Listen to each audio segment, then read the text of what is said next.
আসসালামু আলাইকুম রহমতুল্লাহি ওয়া বারাকাতুহু। সম্মানিত প্রিয় মুসলিম ভাই ও বোনেরা, আর ইসলামিক টিভির পক্ষ থেকে সকলকে জানাই আন্তরিক মোবারকবাদ। আশা করি সকলে ভালো আছেন। আমি আলহামদুলিল্লাহ আল্লাহর রহমতে ভালো আছি। আজকে আপনাদের মাঝে আলোচনা করব নামাজের সময়সূচি সম্পর্কে। তো আজকে শনিবার 13ই জুলাই 2024 ইংরেজি, 29শে আষাঢ় 1431 বাংলা, 6 মহররম 1446 হিজরি, ঢাকা এবং পার্শ্ববর্তী এলাকার নামাজের সময়সূচিগুলো তুলে ধরছি। তারপরে অন্যান্য জেলা বিভাগেরও নামাজের সময়সূচি তুলে ধরব।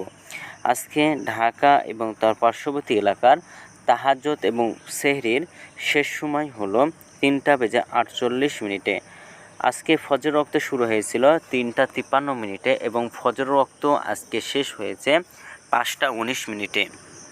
জোহরের রক্ত আজকে শুরু হবে 12:05। জোহরের রক্ত আজকে শেষ হবে 4:43।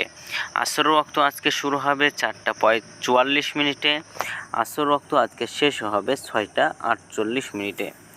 মাগরিব রক্ত আজকে শুরু হবে 6:52। মাগরিব রক্ত আজকে শেষ হবে 8:14। এশা রক্ত শুরু হবে 8:15, শেষ হবে 3:48। আজকে সূর্যাস্ত যাবে 6:50 এবং আজকে সূর্যোদয় হয়েছে 5:19। এগুলো ঢাকা এবং পার্শ্ববর্তী এলাকার নামাজের সময়সূচি। এখন আপনাদের মাঝে আলোচনা করব বিভাগীয় শহরের জন্য উল্লেখিত সময়ের সঙ্গে যেসব বিভাগের সময় আপনি যোগ বিয়োগ করবেন তা হলো এই, অর্থাৎ বিয়োগ করবেন চট্টগ্রামে 5 মিনিট এবং সিলেটে 6 মিনিট কম করবেন।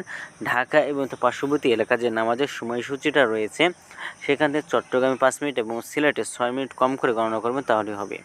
এবং যোগ করবেন খুলনাতে 3 মিনিট, রাজশাহীতে 7 মিনিট, রংপুরে 8 মিনিট, বরিশালে 1 মিনিট বেশি করবেন। ঢাকা এবং পার্শ্ববর্তী এলাকা যে নামাজের সময়সূচিটা রয়েছে সেখান থেকে এই 4টা বিভাগে বেশি করে গণনা করবেন, তাহলে হবে। তো আজকের ভিডিওটি এই পর্যন্তই ছিল। আর এই সূত্রটা আমরা নিয়েছি বা আমরা দিয়েছি ইসলামিক ফাউন্ডেশন থেকে। ভিডিওটি ভালো লাগলে অবশ্যই চ্যানেলটি সাবস্ক্রাইব পাশে থাকবে।